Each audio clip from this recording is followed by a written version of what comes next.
This, of course, is not the 80s. This is the 60s. And I mean the 60s with a big S. You can't really understand drugs in the 1980s without at least having a sense of what drugs meant in the 1960s.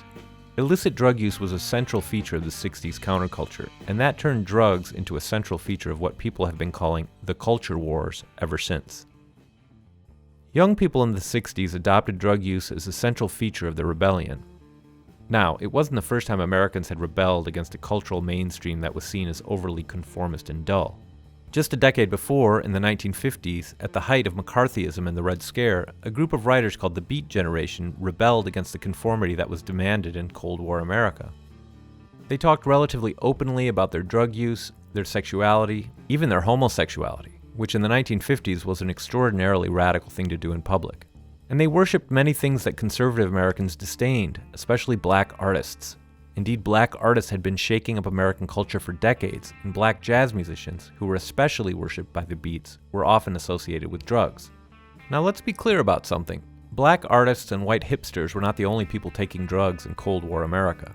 Indeed, the country was awash in booze and the very addictive and dangerous pills that pharmaceutical companies and doctors were distributing in mass to ordinary Americans. But the way the Beats were using drugs was different. Not only were they taking illicit drugs, but they were taking drugs to emulate what they saw as the cutting edge of black culture, what was considered hip in the language of the day.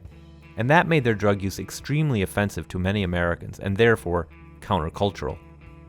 The writer Norman Mailer described people like the Beats as, quote, white Negroes, meaning white people who were purposely eschewing their racial privilege to try and commune with black Americans. According to Mailer, marijuana became the wedding ring for that interracial cultural linkage. That was in 1957. 1957 was a huge year for the birth of the 60s.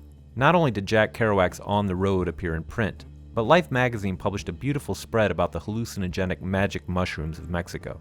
The story, of course, was not meant to inspire droves of young people to seek out those very same magic mushrooms south of the border, but, again, there are a lot of unintended consequences in the history of drugs. To make a very long story short, all of these forces, young people, discontent with Cold War America, the Vietnam War, the various civil rights movements, white fascination with black and foreign cultures, and rock and roll, came together to make the 60s with a big S. And it was explosive. I'd like to tell you that we're going to do a sad song for you. This song here is one of the saddest songs we've ever heard. It really tells a story, friends. Beautiful lyrics.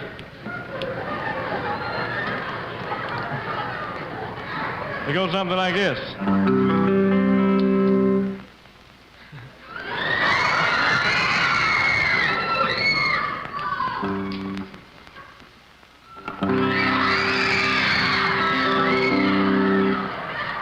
You ain't nothing but...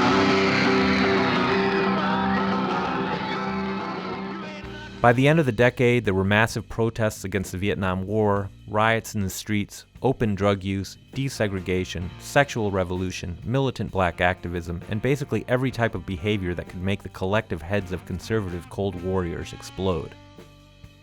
Enter Richard Nixon.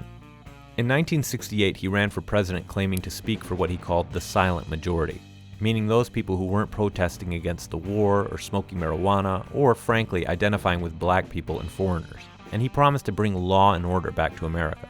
Once in office, he made an almost immediate statement by shutting down the border with Mexico to stop the flow of marijuana from there, and then, in 1971, he declared drugs public enemy number one.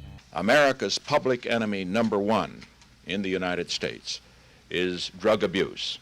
While the origins of the war on drugs go back a lot further than this, and though Nixon actually pursued some relatively progressive drug policies, he certainly expanded the fight against drugs both domestically and abroad. This is why people often date the war on drugs to Nixon's 1971 speech. But it took a while for most Americans to get on board. Drug use continued to rise during the 1970s. Many states decriminalized marijuana, and in 1976, Jimmy Carter, who was in favor of federal marijuana decriminalization, was elected president. An unprecedented level of permissiveness about drugs had taken hold in the United States, but a serious backlash was brewing.